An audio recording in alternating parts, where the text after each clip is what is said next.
próximo deputado Heráclito Fortes, agora pelo tempo do seu partido, do PSB.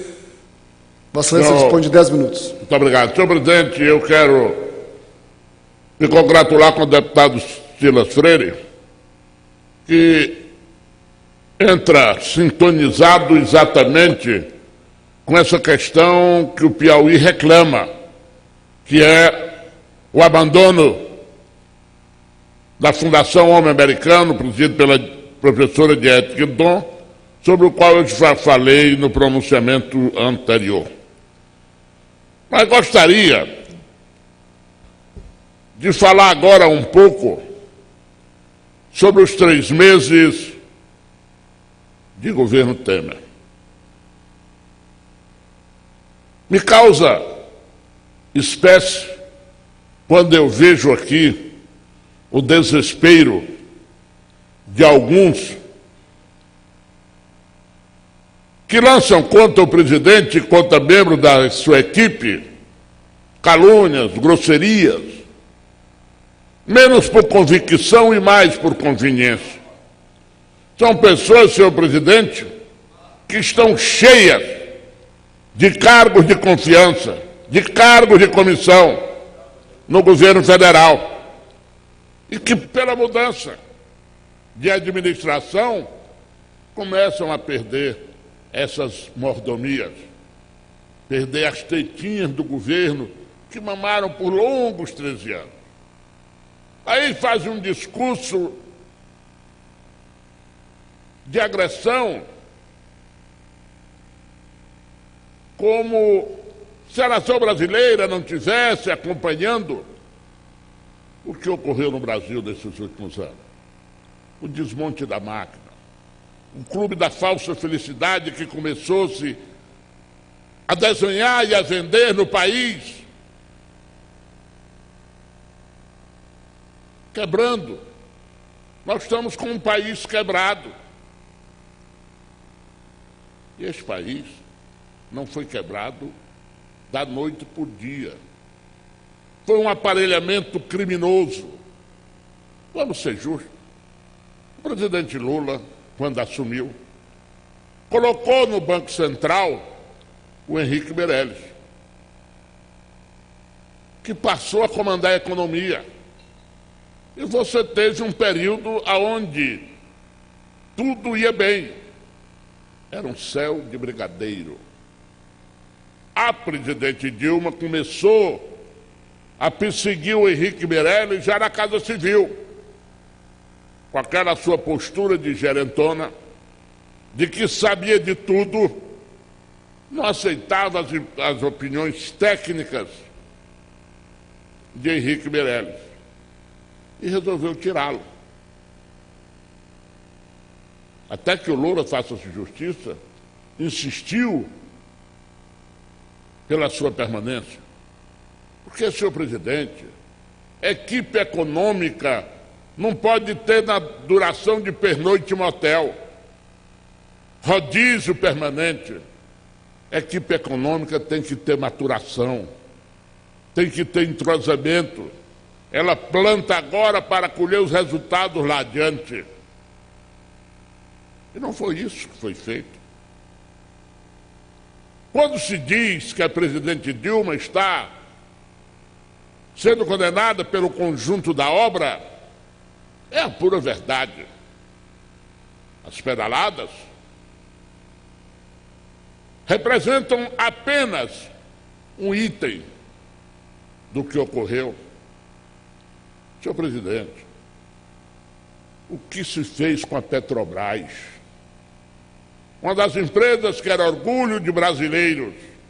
Eu tenho alguns amigos, presidente, que durante anos da sua vida pegaram as suas economias e compraram em ações da Petrobras para garantir o seu futuro e que agora amargam o prejuízo. O que foi feito, senhor presidente, na política protecionista de fundos de pensão, os escândalos envolvendo fundos de pensão, os investimentos criminosos feitos e por aí afora. Mas sabe, presidente, tem uma coisa curiosa. Quando se chama de golpe, vamos analisar bem. Quem preside esse estágio do processo de impeachment da presidente Dilma é o ministro Lewandowski. Nomeado por quem? Pelo presidente Lula. 9 dos 11 ministros do Supremo são nomeados pela era Lula-Dilma. O procurador Rodrigo Janot foi nomeado por quem? Pela presidente Dilma. Renovado o seu mandato na Procuradoria pela presidente Dilma. Vamos acabar com essa história falaciosa de golpe. Senhor presidente, a Constituição brasileira determina que a chapa presidencial tenha um vice para acompanhar o titular. Quem foi o titular de Dilma? Michel Temer.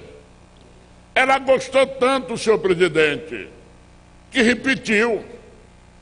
Ontem eu disse aqui e vou dizer novamente, meus caros deputados, a Dilma fez com Temer o que nós, quando criancinhas, meu caro Mário Pereira, fazíamos quando pedíamos um refrigerante da época Grapete. Quem pede Grapete, repete.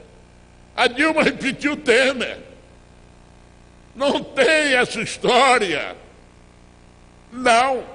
E mais, em determinado momento, quando começou a se atritar com o PT, chamou o Temer para ser o seu bastião político. E aí, logo começou-se a chamar o gabinete do vice-presidente Michel Temer de o posto Ipiranga. Numa alusão a essa propaganda muito bem feita do marketing brasileiro, aonde o posto Ipiranga resolve os problemas dos perdidos, dos desejosos, dos sedentos e por aí afora. Senhor presidente, o Lula é sabido. E o Lula está num trabalho terrível. O Lula quer ser oposição. O Lula quer se ver livre da Dilma. Só um cego não vê isso. É um poste. Mas ele tem outro poste que atrapalha mais ele hoje do que qualquer outro. Ele não poderá jamais ser oposição se o senhor Haddad tiver a menor possibilidade de ser prefeito de São Paulo. Então ele quer se livrar do Haddad. Tanto é que está dando pito, carão, no Haddad em público. O Haddad foi dizer que o termo golpe era pesado e ele ralhou com o Haddad em público. O eleitor não quer ver um prefeito de uma cidade como São Paulo ser ralhado em público. É uma maneira inteligente de desgastá-lo e de se ver livre desse poste. Eu ontem, depois daquela carta pífia que a senhora Dilma anunciou aos brasileiros, eu encontrei-me com alguns petistas aqui no corredor. Como estavam satisfeitos?